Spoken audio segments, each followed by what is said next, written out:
Hi, welcome to How to Be a Sick Kid, and I'm your host, Emily Krauser. It is so good to have you back with us once again this week. I feel like it was somehow a really long week. I don't know. Did you guys feel that? Did everyone feel like it was a long week? Everyone I talked to was just like, this has been the longest week, and only half of them that I know worked on Sunday for the Emmys. So I think it's just something in the air, but there's a new moon now, so, we're fine. Wonderful things should be happening. So this week's episode, because I want to get right into it with you guys, is actually the first one that I ever recorded last year. It is with my friend Amanda Smith. We joked at the time that it was like our experiment episode or our pre-episode. We'd see how it goes. But Amanda has a really interesting story. She's from Michigan originally. She moved out to Los Angeles a couple years ago now. She's dating a friend of mine from college, and that is how she sort of became part of our little group. Like me, though, has a history of just so many illnesses. So what I've done for her episode is we're actually splitting it into two parts. The first part is about her battle with epilepsy, which came on when she was in college. And that's going to be part one. And then next week, we're actually going to do a part two with her PTSD, which comes from a traumatic incident that happened in the prison system she was working in. I think it's about 2 years ago now. And that part we're actually in the middle of re-recording. So this first half is part of what we recorded last fall in 2018. And the episode you're getting next week is going to be a return part two conversation, but talking about the other sick kid illness that she has. I think it's interesting, and it's also very important because very few of us who are what I call a sick kid only had one illness or only ever had just one thing to deal with. They become cumulative and they pile on each other. And, there's a lot of therapy, man, that you have to deal with to get through all of these sick kid episodes. And some of them last your entire life. So I think it's really important and big that Amanda talked about both of these major illnesses. So in this part one, we talk about her move to Los Angeles, which she actually was working in San Diego for a little bit. So we get into that. And then we get into her epilepsy story about how she got diagnosed, everything she went through in college, how she's managed it. We talk about Van Gogh and Jack's Mannequin. So, some pop culture fun for everybody. And then next week, we will get into the PTSD that she deals with. So I hope you enjoy part one of my conversation with Amanda Smith. Here you go. Full disclosure Yes. for this podcast that we are friends and we have met before, and you're not a random stranger on the street. Just happened upon your studio apartment. Yeah, just wandered in and was like, "Can we do a podcast?" Like, I've always been really interested. You look like a great person. I just tell you my life story, please. It's makeshift studio. So we're talking to Amanda Smith. That's me. The whole idea with this is that illnesses come in all sorts of shapes and sizes. So you have gone through stuff that's actually pretty foreign. Some of it's familiar. Yeah. Anxiety, I get. Yeah. But actually dealing with like PTSD and all that stuff is pretty foreign to me. I'm used to just going to a doctor, getting a pill, and then they and it fixes everything. Call it a day. So first, I just want to go into how you got to LA, because that's a story in itself. That's a story, yeah. So I'm originally from Michigan, born and raised. And I met my boyfriend through Tinder. Hey, online dating. Hey. So much fun. I've always, Michigan was not where I was supposed to live forever. I don't fit in that well there. And I was always, even when I was trying to pick a college, I was like, I want to go out of state, but it was so expensive. So I met my boyfriend, and he is in the industry, obviously, as everyone is, except for me. And so, he first was like, hey, do you want to, move to Australia? And I was like, yeah, sure, why not? And then... that's my dream for someone to ask that. It took a lot of convincing, which is strange, because it was number one on my bucket list. I mean, I know he's not a random boy. You've been together a long time now. Yeah. But if someone's randomly like, hey, you want to do this thing? I think most people would be like, I should probably think about it. Yeah, and I wasn't done with college yet, so I still had an internship to do and an online class. And so I was still I should probably stay and finish it out. And we weren't together, I think maybe 2 years. Not quite. It was still It's fairly... longer than I thought. Okay, well, I thought it was quicker than that. He was like, let's go to Australia. Hey, I'm ready 3 days ago. No, I'm a commitment phobe, so that felt like not enough time for me. Knowing you and Pete, not that everyone who's listening will. But since I do, that's surprising because how long has it been now? 4 years? Yeah, which is also a big deal for him because he's not quite like the tie down kind of stable person. Welcome to LA, man. Yeah, but that's actually kind of what I liked because I like my space and I don't like to be with somebody 24/7. He travels so much for work and just for pleasure. It was nice to have somebody that would be there for 3 weeks out of a month and then be gone. So I had my 1 week alone, didn't have to shave my legs. I could just chill, do whatever I wanted. That's a very weird thing for people to understand because Dan and I are very similar. Well, I will go away for 3 weeks. Yeah. I'll go away 3 weeks, like a month at a time. Just be like, I'll see you when I get back. Yeah. All right, I guess I'll watch the cat. I guess I'm by myself. And I forget that not everybody thinks like that. That it's like, yeah, it's okay if you're not around someone all the time. Yeah, my friends thought it was super weird when we first started dating because they were like, it doesn't make sense why he's traveling so much. And we met like when he was going to see all 50 states in a year. Oh, that's right. And then he, like a year after, he went and spent a month in Peru doing that like weird taxi riding thing. But yeah, we were in Australia and I was trying to find an internship and I couldn't. So I found one in San Diego, which was actually great because I'd always wanted to be in California. I just didn't totally know how or when I was going to make it. And the internship was like a great first step, but I was hella broke. I was hella broke. I was renting like a 1-bedroom out of like my best friend's mom's distant cousin that my best friend had never really met. It's better than Craigslist. No, it was way better than Craigslist. Yeah. It was great, but it was like out in the mountains of San Diego, and I worked like in like downtown, and I was like commuting. Oh my god. I like lived off of like a cantaloupe, a grapefruit, and like ramen noodles for like collegiate 3 months. It was very interesting. And then I ended that internship, and I didn't have anything in California yet. Pete was still in Australia, and we were like at this crossroads of I was like, hey, I'm ready to move and get a career and start my life, and I know I've already been on that path for like 10 years. So if you want to keep staying in Australia, cool, fine, awesome, but I'm gonna like pick a job anywhere I want then and move, and then I'm gonna live my life without you, I guess. And he was like, well, no, I want you to live your life in California with me. And I was like, but you're not here. So like something has to give. You either come back from Australia and we figure this mess out together, or I'm just gonna like move to Eugene, Oregon and start a job. And why not? Cheaper rent. Yeah, exactly. We should explain that Pete is a reality TV producer. Yes. He travels a lot. He travels a lot. Yeah. He's a field producer, so he doesn't ever work in an office. He's always actually filming where the show happens at. So he came back, and I applied for jobs like crazy. And so I ended up going back to Michigan for like 2 weeks. My internship ended, and I was just kind of hanging out at home waiting to hear from something. I started applying for jobs in like June and July, and I didn't hear back from anything for months. So I got one job in San Diego that I hated. And so I stayed there for a month. I literally worked there for 1 month. What field was that in? It was mental health, not exactly what I do. So I went to school for recreation, parks, and leisure services. I studied recreational therapy, which is the only medical field in that umbrella. Yeah. So I found a job in San Diego doing more social work. I was working with the homeless population, and they kind of call them high utilizers. So it's people that have chronic severe mental illness of any sort, and they kind of rotate throughout the system. So most of our individuals were homeless, and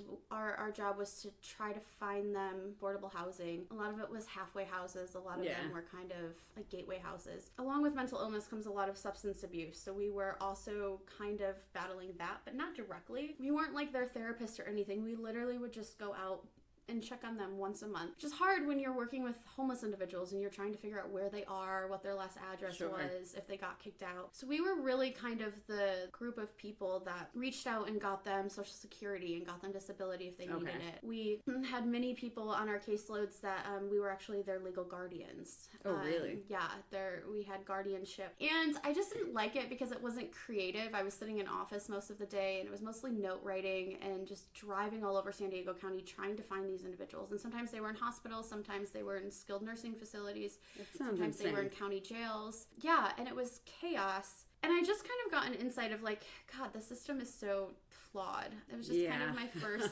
and also that was my first time working in San Diego. So I wasn't really familiar with California laws, which are way more liberal and forgiving than Michigan. Not quite Michigan, yeah. And also Michigan doesn't have like a big homeless population because it's so freaking cold. Sure. So like we do, but there's none of this like overcrowding of shelters or like tent cities, or the fact that the city just gives you tents. So I was there for 30 days and I hated it. So Halloween fell on a Monday and it was the Friday before, and I was getting ready to go out. I was using the company car. I was applying to so many jobs, and I got a call from a job that said, hey, we want you. I had already like kind of talked to them and went through the process, and they're like, can you start Monday? They're like, hey, you have a job, but you have to be up in LA County Monday at 7 a.m. And I was like, do you understand that like I'm giving my work no notice? So the other thing that happened was like 2 weeks before kind of that end date, I was like, hey guys, I'm not going to be able to afford my car. And I want to let you know that I am applying for jobs. So if I get one, I'm leaving. This is kind of your pre-2-week notice. It seems reasonable. Yeah, I didn't totally blindside them. I let them know that I was job hunting and that I couldn't afford it and I didn't love this job. And I was kind of an asshole, to be completely honest. But I tried to give as much notice as I could. So I came in from lunch and was like, hey, so I'm sorry, but here's my notice. I have to move to LA County Monday morning. And they were so upset. And I was like, I don't know what to tell you. You did kind of give them, I did. I was like, I give you as much notice as I could. I told you I had no idea when this job when it would happen, but that the process was started weeks ago. And they also must have kind of known. Yeah, I mean, because you literally told them, like, I'm not fixing this car. Yes, and I also told them that, like, hey, I don't love this job. Right. Like, I don't, also, like, this job had such high turnover because it was not, like, the expectations versus what you were paid and what was required of you just it didn't match. They weren't even paying social workers enough. I don't know if anyone is. Yeah, but I mean, they were making like under $20 an hour, which is not enough. And each of us carried like 75. Especially out here. Yeah, each of us carried like 75 individuals for a week. So trying to track down 75 individuals that are homeless or in hospitals. Yeah, and mentally unstable. Yeah, we had no idea where they were. We would literally have to call hospitals and the jails and be like, hey, do you have so-and-so? No? Okay, bye. And it came to the point where we would sometimes have to drive around where they normally hung out. And just see if we could find them. Yeah, it was a lot of... dangerous, like... It was, yeah. And what's crazy is then I didn't have this total, like, fear. I just was like, that's fine. This is what I'm doing. It was... The Monday morning quarterback hits later. Yeah. Like, I wasn't, As is in the name. Like, to me, I cared more about, like, the car seats and if I was going to have to, like, clean my car of head lice or something. I didn't care more about, like, my personal safety and hanging out in, like, drug dens or searching underneath, like, viaducts to see if so-and-so was out there because he went on a bender and got kicked out. You know, I never had that fear at that point, which is crazy because now in my life it's, like, totally something different. And that was only literally 2 years ago. It's amazing what you do when you're stuck in not stuck in the situation, but when you find yourself in it, you just do what you have to do. Yeah. And you think about it later, which for better or worse gets you through. Yeah. But it's kind of horrifying when you think about it afterwards. Yeah, everybody was like, are you really like driving around looking for homeless people? And I was like, yeah. And they're like, you're going into county jails, and I was like, yeah, but it's fine. Like, I just had this sense of like, this is what I'm doing. And I always knew I was going to be working with individuals that had disabilities and disorders. And you just have to, I don't know, I've always had that advocacy kind of mindset that you're going to do what you have to do. And it's fine. And that carried over into my second job, which the job that I left that position for, I went and worked in the prisons. So yeah, that was Friday. I gave my, hey, I'm leaving. And Pete was in LA and because he finally came back. But where I worked is an hour north of like Hollywood. It's like way up there. It's in the desert. Yeah. So I was like, I don't want to live in LA. Traffic sucks. I didn't love LA. I fell in love with San Diego. Didn't love LA. A lot of people say that when they come here. Yeah. It's tough south. It's very brown, like just dirt. It's dirty. Is what I don't even think it was dirty. When I first moved here, I was like, there are mountains anywhere. How can anyone ever be sick of this? And now I'm just like, everything's just dirt and sand. Yeah, well, I didn't totally understand out here. The mountains did not mean mountains like the south. Right. It's not like there's no green. I miss the greenery from back it's not like green, luscious, like mosquito-filled shrubbery. Yeah, there's literally it's shrubs and sand. Like we're really gonna sell people in LA here. Well, that's the point. Don't move here.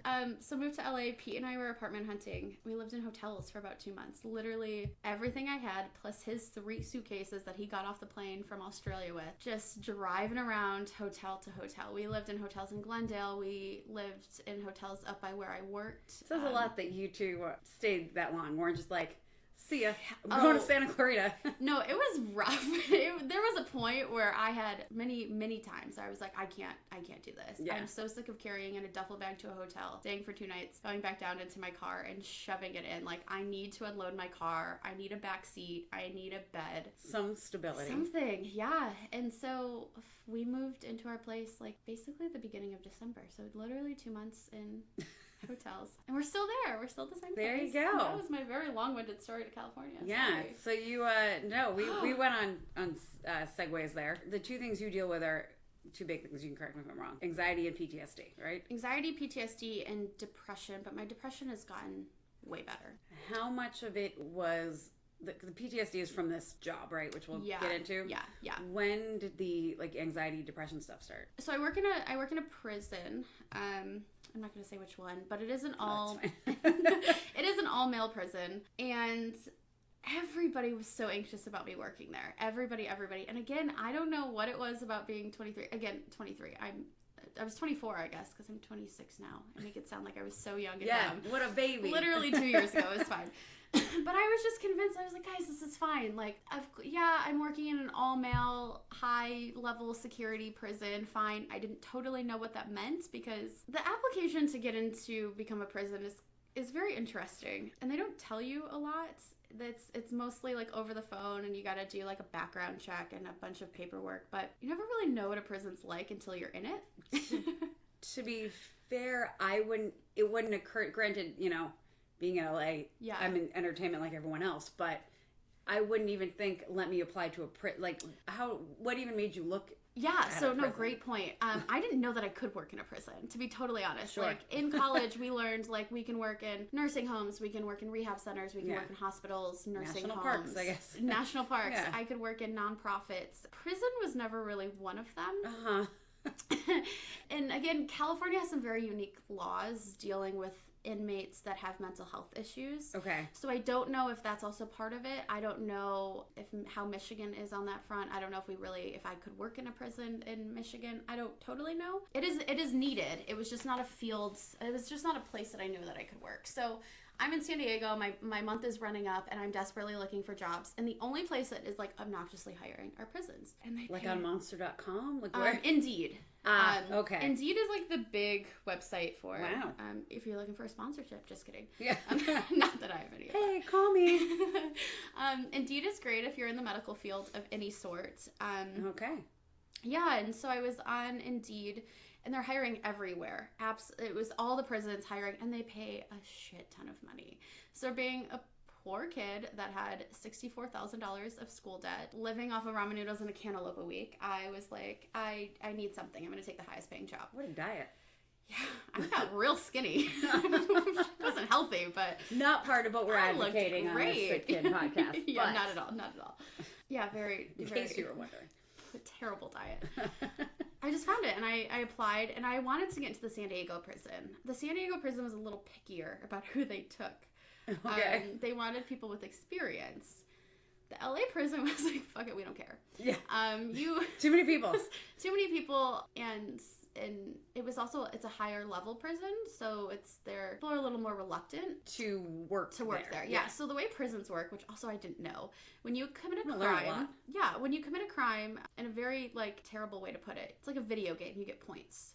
It's like the best way I can describe it, so it makes sense. Okay. So, but like you're losing points, I guess. Well, so it'll be like, oh, you like Grand Theft Auto, like you ran somebody over with your car and you get that many points or something, right? Okay. So that's like it's like the opposite of the Good Place. It's the opposite of the Good Place. Yeah. So you're racking up your bad. You're doing bad things and you rack up points. Sure. And the worse the crime, the more points. If there's a gun involved, more points. If you've done a crime before, more points.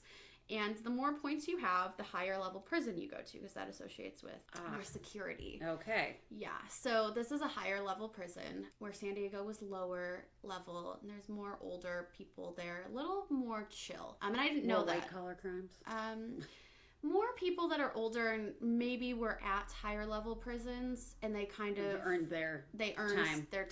At a lower, safer, kind of chiller prison. So that's how I applied. I was just like, give me a job that pays money that I can live off of. Sure. And the prisons were all I was really hearing back from. I heard back from the prison in San Diego, I heard from the prison in LA, and I heard back from a jail in Riverside. And I didn't get the job in Riverside. That was the only time I did poorly in an interview, I guess. That would have been a long drive. Yeah. So I got the job in LA and moved up. So again, 24-year-old me was like, this is fine. I didn't have any anxiety about it going in. My dad was like, why the fuck are you working in a prison? You're 24. Why are you going to hang out with a bunch of men? Like, Dad, I'm not hanging out with them. Right. That's not. And my dad's a firefighter and a mechanic, so very kind of wholesome careers, very manly macho. But they are blue-collar careers and careers that certainly deal with danger and being in precarious situations, but I'm sure he didn't want his baby girl. Exactly. He worked, he's an EMT and a firefighter, and he saw, that kind of stuff. So he wanted me to be safer, and I was like, I'm fine, I got this, I'm good. And everybody questioned it. And so I went in, and I had no anxiety. I had none of this fear or anything. So basically everything's been in the last 2 years. Yeah. Everything's been, there's literally a date where everything happened. That's crazy, which we'll get into. Did you, before we talk about the prison itself, do you remember having any snippets of anxiety or stuff as a kid, or did this really come out of left field? No, it really came out of left field. I hate that. I don't know why I say that. I struggled with, it's just we throw it in there because it makes people feel better.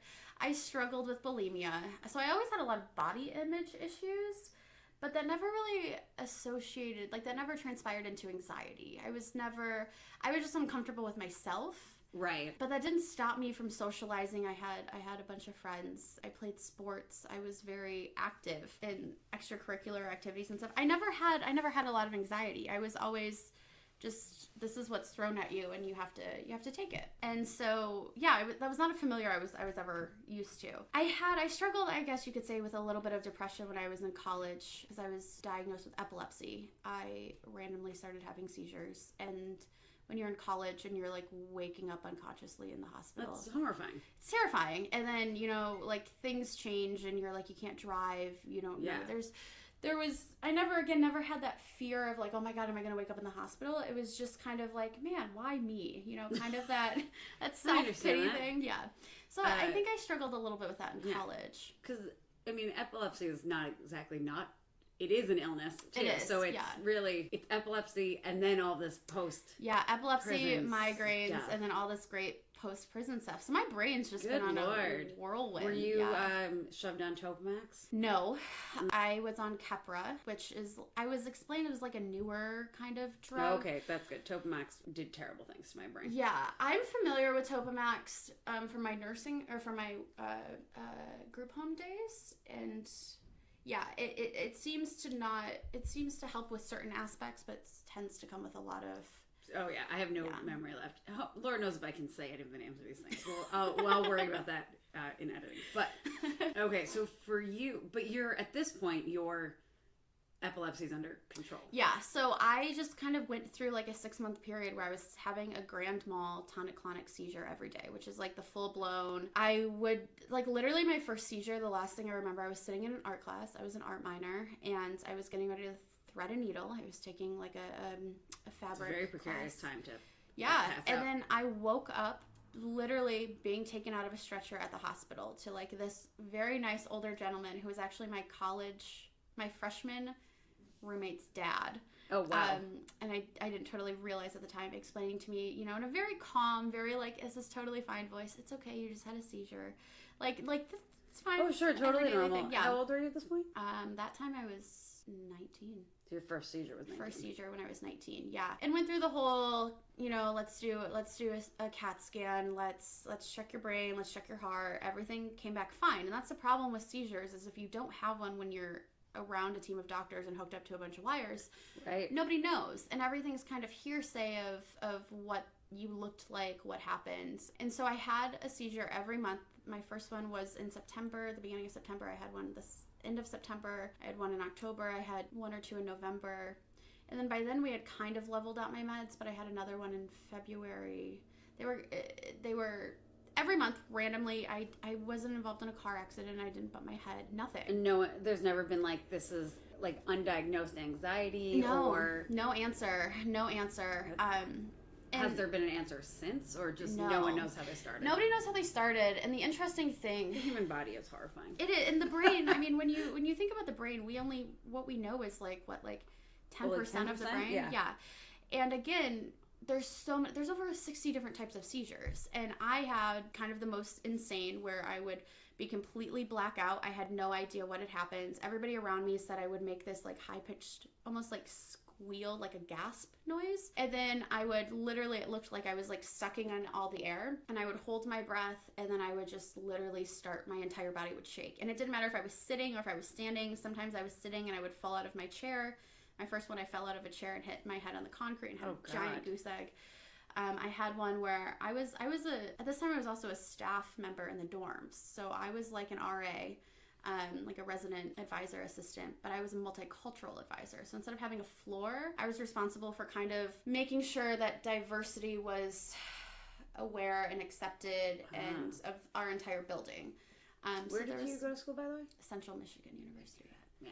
So there was a lot of responsibility happening that kind of added on top of it. But again, I never felt this anxiety. I didn't feel the stress. Yeah, no. I felt more sad. I felt more kind of, why me? I've worked so hard. I was a first generation college kid. You know, I struggled so much to get there. I changed my major 4 times in college. I was just like, why me? I was just like, I just want a fucking break. So yeah, my epilepsy is under control. I'm still on the same medication that I started when I was a sophomore in college. They just kept upping the dosage until I stopped seizing. And I mean, it's pretty amazing that they found, because I had 2 friends. I was not epileptic. That's not why I was on Topamax, but I had 2 friends who were on it. Okay. Who were epileptic. Okay. And they went through so many medications and so much. They had them most of their lives though. Oh, okay. Yeah. It's a little different. But that's the thing is, most seizures start, there's childhood onset that some people will grow out of, some people won't. And then there's normally seizures come on when you've had some sort of injury or trauma, and I didn't. So everybody was very confused. And the thing about seizures, at least with my experience with doctors, they were just kind of like, well, if we can manage it and you can continue your life, then why do you need answers? So when for those like 6 months or so when it was really bad, do you have to basically tell every teacher, hey, this is what I have? Yeah. I fall, like, don't call 911. I have horrific stories about this. Oh my God, if you were to go back to my Facebook from like those years, I was like, I raged about every experience that I had on Facebook in these very long-winded, sassy posts. So you haven't changed that much. I have not changed. Same. Yeah. So I had to tell professors. I mean, that I failed an entire semester because I was in and out of the hospital. I had doctor's appointments. I was diagnosed with chronic migraines the year before, so I had like. And they don't think those were connected? No, they never found a connection. I had migraines. Man. The brain. It's crazy. The only thing, and I don't know if this is TMI, but I also don't care. I tell everybody this. The only thing that was consistent with my seizures is they happened during or right after my period. That's so interesting. I was like, something hormonal is not right. Yeah. And I had started birth. My dad sat me down and was like, you're going on birth control before you go to college. And I was like, yeah, that's probably smart, Dad. Thanks. And so I had started birth control like before I went to college my freshman year. And then my freshman year, I started having these crazy bad migraines almost every day. They started being like once a week, then it was like every couple days, and then it would be every other day. And it would be every week, to the point where I would have to when I get a migraine, this is what I do. Lay on the cold tiled bathroom floor with a rag over my face, a pillow, and I can't have any light. Like a little orange light on an extension cord will make me sick. I can't do it. And so it got to the point where it was like, I have to go to a doctor. And they were like, yeah, you have chronic migraines. Here's some amitriptyline and some Imitrex. And I have some in my closet. I won't take it. Yeah, I refuse to take it. I recently went off amitriptyline. I hated it. And it didn't really, I hate everything. Yeah.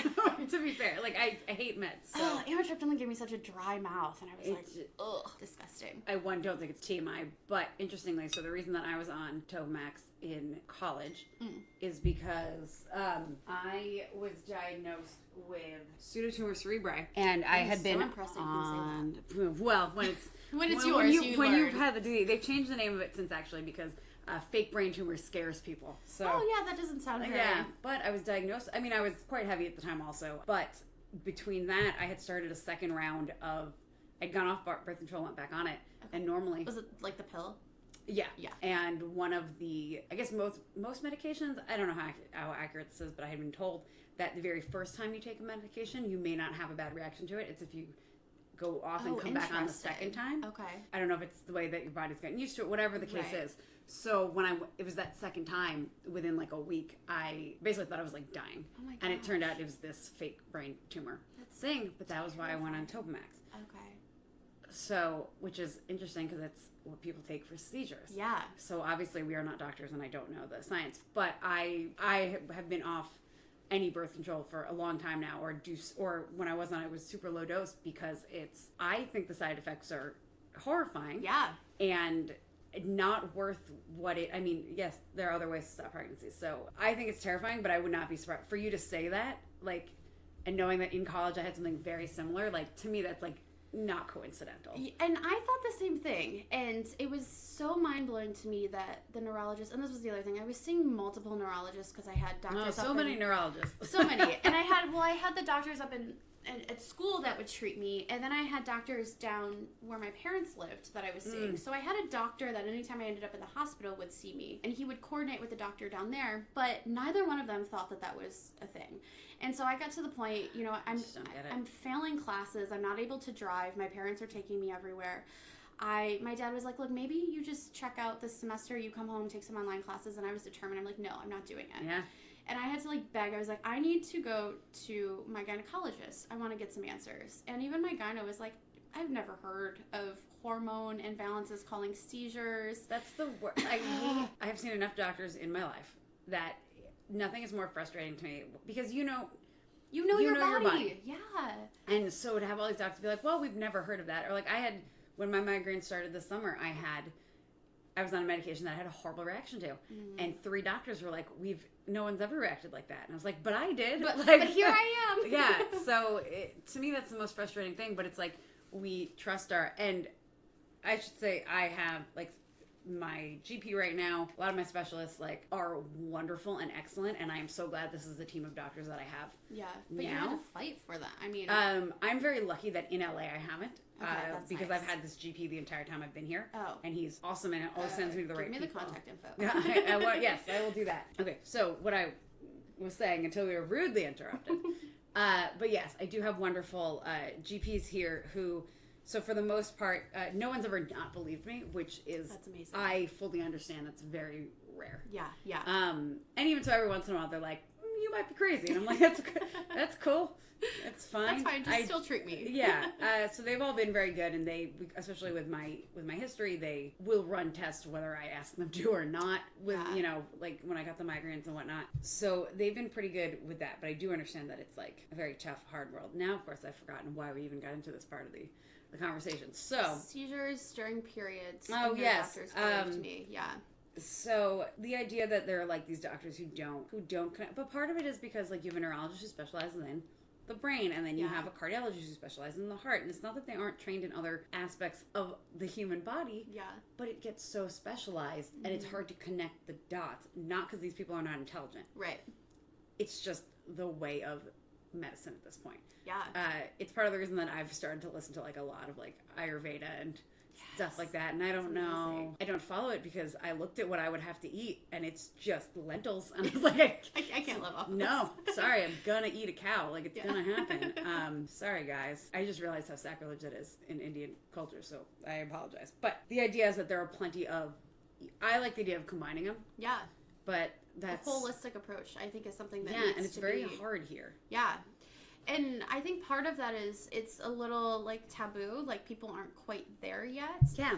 And also just the schooling that comes with just being a doctor. I have a really good friend from college that's going through medical school right now, and it's an insane process just to get into the school, just to get through the basics, and then to figure out if you want to do something special and add that on, let alone adding in a holistic approach or anything. It's insane. And the shittiest thing is insurance is so brutal. It doesn't want to cover anything. I consider it a miracle that my acupuncture's covered, but like for all my back problems, I've been told by 6 different doctors I would need massages, which would help me, and it would make my medical expenses lower. But those aren't covered. Yeah. So I just found out though. I went through acupuncture. I got acupuncture. I loved it. But that's an amazing thing about California is almost every insurance plan out here covers acupuncture to some extent. Like, thank God. I think I'm allowed 24 visits on my own personal acupuncture. Michigan, I don't even know if there was ever an acupuncture office ever. I don't even remember seeing an acupuncturist. Maybe in Detroit now. Maybe. Probably Ann Arbor. Ann Arbor. Yeah. It's at Ann Arbor. Or Ann Arbor. I'm lucky. I mean, I had found someone who was a good practice that was relatively cheap before realizing my insurance did happen to cover it. Oh, okay. So that being said, each month I'm still paying plenty out of pocket. But not like what I would be otherwise, and it actually has helped me. So it's, call it woo-woo or fake or whatever on earth you want. But there is science to back it all up. And so it does blow my mind, though, when people can't connect the dots. Like, hearing you alone just say...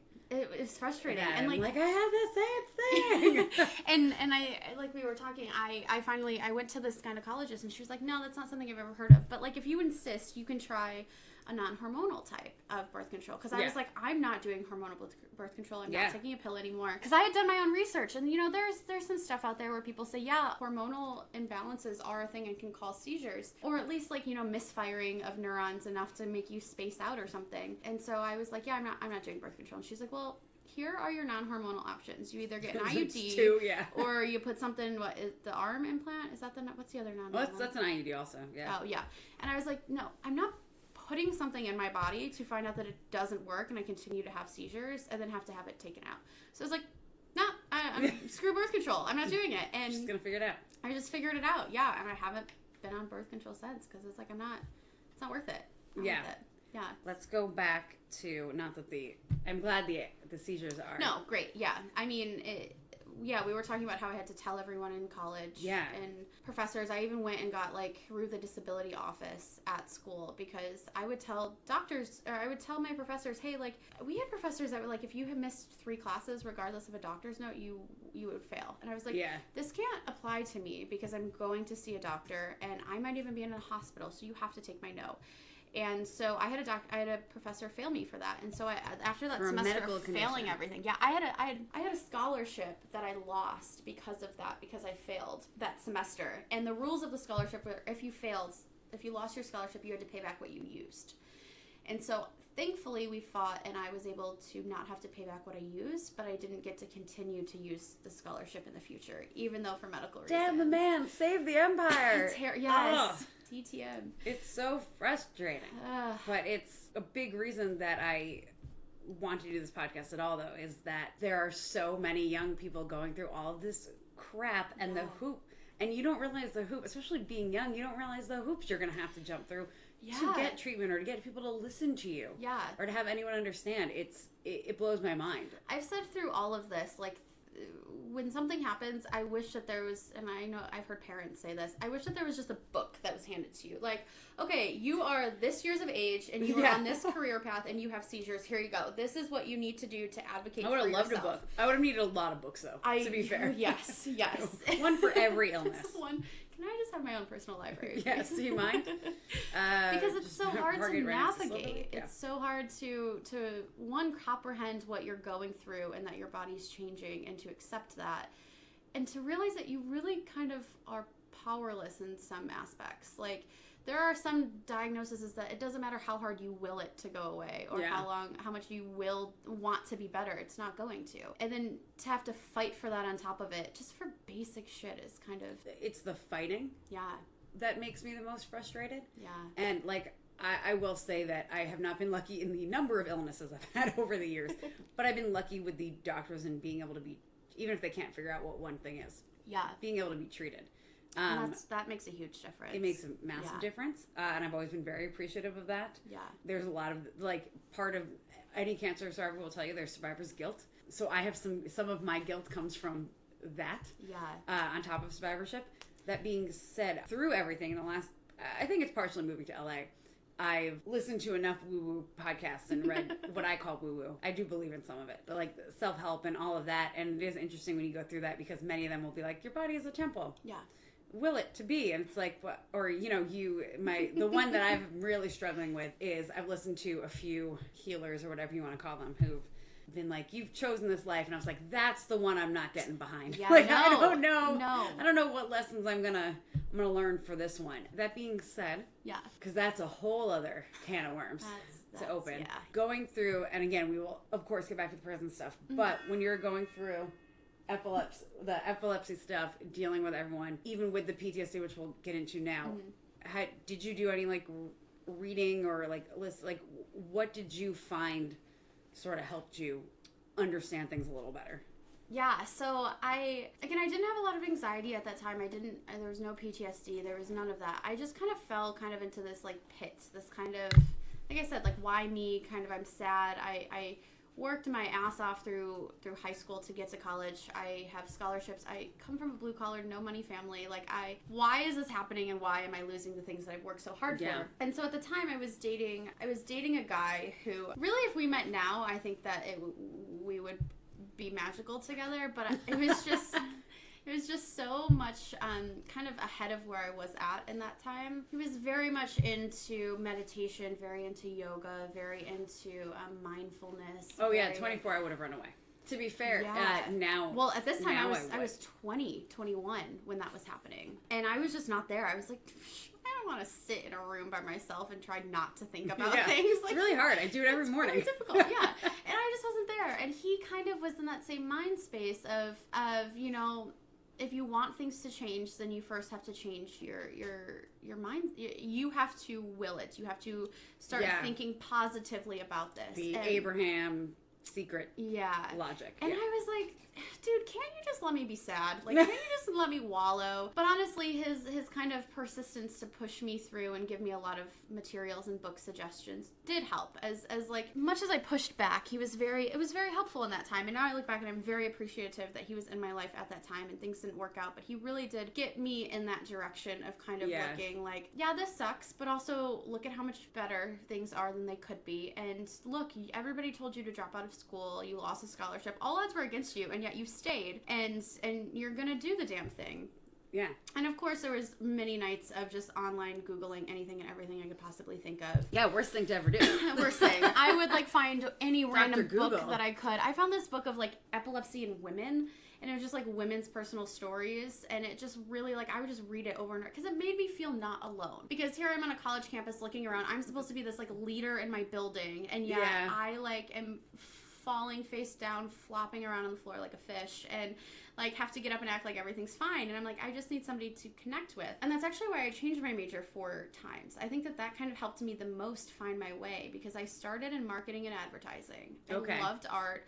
Was like, I want to get into like making advertisements. I've always been super creative. And so I started taking art classes. And my second semester of my freshman year, I got permission to take a graduate level business class. Okay. And I don't know why the hell I did that, if I'm being completely honest. Like, I don't know. It helped me. Probably because you're like, oh, cool. Look what I can do. And I was like, it was called the Clean Water Initiative class. So what we did for this class was we tried to find ways to bring clean water to countries, because the professor had done some development earlier on to find a company that made water filters of in some Michigan sort. Where Flint is? In Michigan, very. Okay. Yeah. And of course they wanted to go over to, another country instead of to Flint. Yeah. And so he started this class to kind of make us do all of his legwork. So fun. You guys make the business plans, you guys do it, but in return you will also, your names will be on this initiative. And since I was the only undergrad in that class, I was way in over my head, but I was like, there's something here that I can apply. And so I was a part of my high school level Rotary Club. I didn't do a lot, but I went to meetings and stuff. And so I was like, well, Rotary's really good at raising money. Why don't we start a Rotaract, which is the college version? So I did. I didn't know there was one. Yeah, and I started that on our campus, and I went to other Rotaries and got sponsors and whatnot. And in that semester, I was like, I hate this. I hate business. I don't like writing all of this bullshit paper. I just want to like talk to people, and I don't want to do all the paperwork. Should have become a bartender. Yeah. I mean, bartender and therapist are very similar. They really are. Yeah. I can tell you from personal experience. I changed from that to, I want to be an art teacher, because I loved art and I was taking art classes. And then I went, I was doing the art education major when I started having my seizures, and was like, kind of had this coming of moments with this guy that I was saying that, like, look, this stuff is happening in a time in your life where you're kind of unsure of what you want to do, but you're getting very passionate about this because it's happening to you. So what if you take that and apply it to somebody else? And my freshman year, I had a friend that was taking a sign language class, and she was like, take it with me. And I was like, okay. And so I was learning about deaf culture through all of this, and I absolutely fell in love with this whole community of individuals who society looked at them as less than because they couldn't hear. And they were constantly fighting back and said, we're not less than. We're no different. So many people don't even look at it as a disability. They just look at it as an alternative way to communicate. It's an other ability instead of a disability. And I kind of fell in love with that and fell into the world of communication disorders. But I'm not a science-focused brain. I can't sit in a classroom and learn about it. So yeah, that's kind of what made me. And then I found recreation therapy through one of my good friends doing a pro and con list. And so it was kind of this. If there was a time for seizures to come into my life, it happened kind of at the best of times, because I was already kind of lost. I didn't totally know what I wanted to do. And I had found two things that I loved, art and sign language. And I knew that I wanted to work with individuals that were underserved, not as advocated for. They were kind of just shoved in the corner, and society kind of suppressed them and acted like they were less than. And then at the same time, I was kind of going through that in myself. Like, I was having to learn how to advocate for myself on my college campus, learn how to advocate for my doctors, learn how to, like, I was 20 when this was happening. So, like, having to tell my dad, hey dad, like, I know I'm on your health insurance, but we gotta go see a gynecologist. We have to do this. We have to. And just kind of navigating all of that at the same time with this very kind of spiritual guy who was really into Reiki, who was really into this kind of stuff, just opened a whole new door. And I was like, well, they all, to me, kind of, this is very interesting. So I don't know if you're familiar with the Chinese red string theory. I've heard of it, but I don't know much about it, to be perfectly honest. So there's multiple ways that it's kind of translated, but the one that I kind of stuck with the best is that everybody in this world is intertwined somehow, some way. That there's, if you I believe that. Tie a red string around us, and we're just kind of this giant rubber band or yarn ball that we're all trying to unfold. And people come into your life and they can be tied to you, but it doesn't mean that you're going to be with them forever. That the idea that everyone comes in to teach you a lesson, whether they're there for a day or they're there for 5 years. Right. Everybody you encounter is there for a reason. And he really introduced that into my life, this guy that I was dating at the time. And that was one thing that really stuck with me. I was like, Reiki, meditation, I can't sit and not think. Yoga, whatever. I just wasn't there. You know, the freshman 50 was real. Yes. And I was, but this red string theory really stuck with me. That's how I got the pseudo tumor, so. Awesome. Yeah. And that's kind of the biggest reading that theory just kind of opened my door into where am I in my life? What can I do to better myself, but also serve individuals that are like me? Because I did get to a point where I was like, yeah, okay, fine, poor me. But also not poor me, because I'm not seizing to the point every day where I'm not functioning. I'm functioning. I'm living on a college campus. I have a job. I maybe can't drive at the moment, but I'm still pushing through. I still believe, though, that I think it's wonderful and extremely important to have that kind of mindset. But I think it's also okay to admit that it sucks. Oh, it was terrible. Because you have to. Yeah. It's very frustrating. Even when you have a whole community, you still feel very alone, because every type of cancer is radically different. Someone else who had non-Hodgkin's lymphoma has a different non-Hodgkin's lymphoma than I had. Yeah. Someone who has no epilepsy two things is that are ever ones. the same. Yeah. So it's as much as you can find a group, you are still alone. So the fact that it's still so isolating. Yeah, and the fact that I don't think that I would have been able to go through my cancer stuff without being positive about it. I don't know if you would have been able to go through your epilepsy without being positive about it, but I still think it's okay to say, like, this fucking sucks. Yeah. Like, it's okay to draw all the blinds and have a day where you don't leave bed. It's totally fine. You have to. Yeah. Because as much as I do believe in parts of, because the secret comes from Abraham and the idea that whatever you put out there is what comes to you. And that's a whole complicated karma logistics thing to it. Logistics. But the idea is that, like, you can have a bad day, and that doesn't mean that you're, like, bringing all the bad to you. You're just, like, accepting that, today fucking sucks. Yeah. And that's okay. Yeah. Yeah. And I had a bout where I didn't see that. I just, I was like, it all sucks. My life sucks. Yeah, this sucks. When you're in it. Yeah, but yeah, I don't want to say I had a community, because I didn't. That was the thing. I never reached out to, like, epilepsy fun runs or any of these kind of like groups or anything, you know, partly because I didn't totally know, and also because I really struggled with identifying as, oh, I have epilepsy. You know, I had to, and part of that was my interactions in my college campus. People were so ignorant and had no idea. So I would have to tell my professors, and I went through the Student Disability Services, and I got a letter and everything. And it's not like Central Michigan's a small school either. No, and I had a professor once that told me, so, like, what am I supposed to do? I'm just supposed to, like, what? Am I supposed to put a marker in your mouth to make sure you don't swallow your tongue? Like, that idea that people still think that you can swallow your tongue is, like, mind-blowing to me. But the fact that a professor at a college literally was asking if he needed to stick something in my mouth to potentially save my life was, like, no. I had a professor that said... Make sure I don't hit my head. Yeah, don't call 911 just so I move get everything away and I'm fine. If you feel uncomfortable, call 911. Fine, I have insurance. But if not, I don't have to go. Yeah. Just, like, continue on. That's the big one I've learned. Yeah. Too many people don't have it. Yes. Don't call it. Yeah, I don't need to go. But again, if you feel uncomfortable or if you think that I'm actually in danger and which is a hard thing to, like, teach. I think one of the biggest misconceptions and issues with epilepsy is teaching the difference. It is, because and that's a huge how are you supposed thing. to teach? Like, what if you have a seizure in a mall? You have to teach. Right. You have to tell every single person you walk. Next to. Yeah. Like, it's. And again, that's where the bracelets and technology would help these days. Definitely. But also, and since there are so many different types of seizures, it's hard to explain to somebody how to do something when you are fully unaware of what's even happening.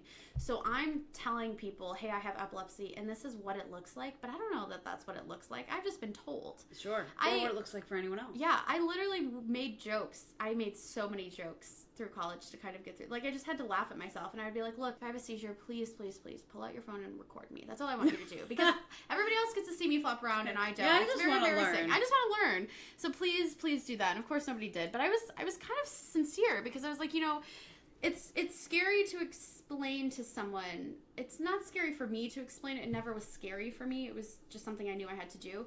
But I always knew the other person sitting across from me found it kind of intimidating or scary or like, what the fuck does that mean? You know, what am I supposed to do? And it's hard to comfort. That's another thing that I've really struggled with is comforting other people about my own illness. Is interesting because I found, at least in my situation, and it sounds like you are similar in yours, that you've sort of accepted it and you're just like, I'm going to deal with this and I'm going to get through it. And so when you tell other people, you have to suddenly comfort them and tell them it's going to be okay. I struggled with the pity look. Yeah. Yes, I or really that hated the face where you're like, you can't hide it. There's just that look that they're like, oh. And how do you...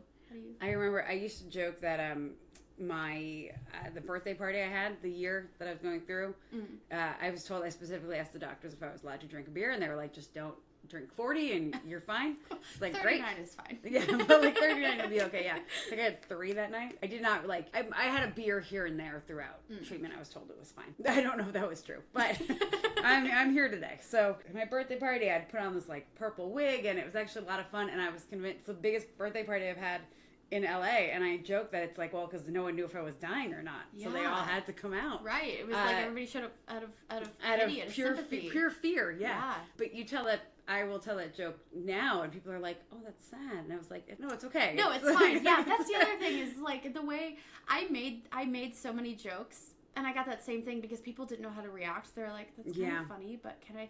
Like, am I allowed? Yeah. Yeah. So a thing that's helped me through a lot of my struggles, I've gotten a tattoo to kind of each thing that I've been through. So I got a tattoo when I was going through epilepsy.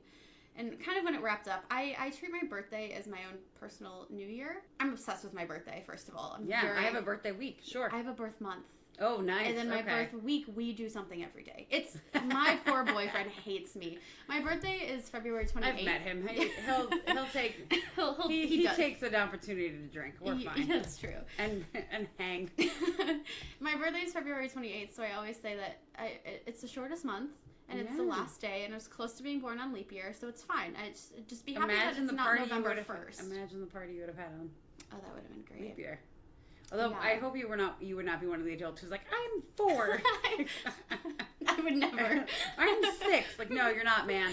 How does that work on Tinder? Do you know how time works? What does your Tinder profile say? Oh, God. Hey, Pete. I guess we can ask. I don't know. We're both off it now, so we don't. That's true.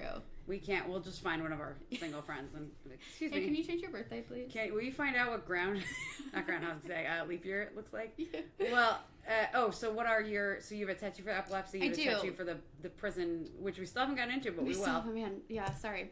So also through the college, all my epilepsy stuff, I was doing arts and I was painting a lot, and just the act of like literally getting out paint and mixing paint was very, very soothing and relaxing to me. And so I was taking art classes, and my favorite artist forever has been Van Gogh, which I know is like very cliche, and I've always loved Starry Night, which is also very like whatever. But I don't think it's cliche. I think it's what you like. I loved it, and I loved him from like when I was in elementary school, you know, and then to grow up and find out that he also had epilepsy, I did so much reading. There's actually a website that has most of his letters. It's meant to be. It is, yeah.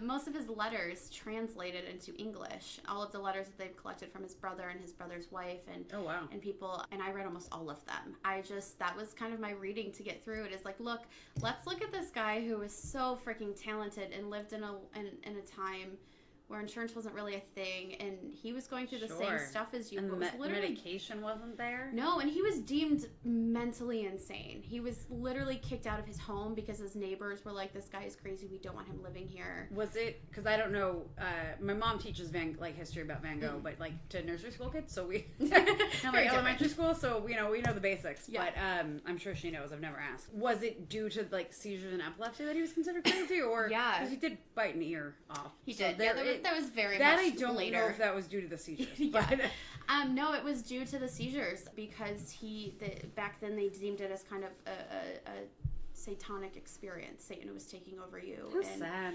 Yeah, his neighbors signed petitions to get him literally moved out of his home because they didn't want him in his neighborhood. And so I read all of these letters, and there was this one line that stuck with me that said he was writing to his brother, and it was, one must accept the rather distressing reality, which sounds very dark when I say it out loud, but good Lord, that quote stuck with me so much. And I got it tattooed on my side for my birthday. So every year on my birthday, not on my birthday. You'll be so tattooed if you do that forever. No. So inked. On my birthday, sometime around my birthday, I do something that I've always wanted to do, but I've never done, or I've felt too nervous. So like one year I chopped off all my hair. Like I donated it. It was so short. One year I got my nose pierced. I counted moving to Australia one year as one. I think that counts. It's far. It's far. It was a big thing. It's another hemisphere. Yeah. So big things, like last year I spent it in Mexico. Just different things that I want to do. I love that. Yeah, it gives me an excuse to do something that I've been waiting on. And so I got this tattoo, and that was kind of a reminder to myself, but two, something that it stuck with me. So Van Gogh really helped. And also Andrew McMahon stuck with me a ton. Yeah. That's who I listened to when I was going through radiation. Yeah, because his battle was, and again, this guy that I was dating introduced me to music, and I stumbled upon Andrew McMahon, and I didn't know, his whole story then. I just loved Something Corporate, and I loved his music, and Dark Blue, and just these like very, very passionate kind of heavy songs. And I found Swim, and I just like resonated with it. Yeah, and that was my anthem, and to this day still my anthem. And then I got a tattoo of a wave. I have always wondered what that was for. It's a little squiggly line. This I got on the first time I went back to the prison to work after all of that happened, which I should have never gone back to work, which we'll get into. And that was part one of my conversation with Amanda Smith.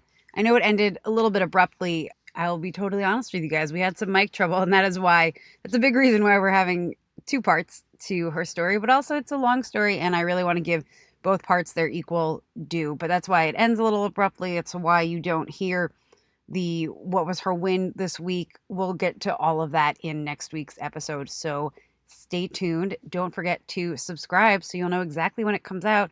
We have new episodes every single Tuesday, so you got that to look forward to.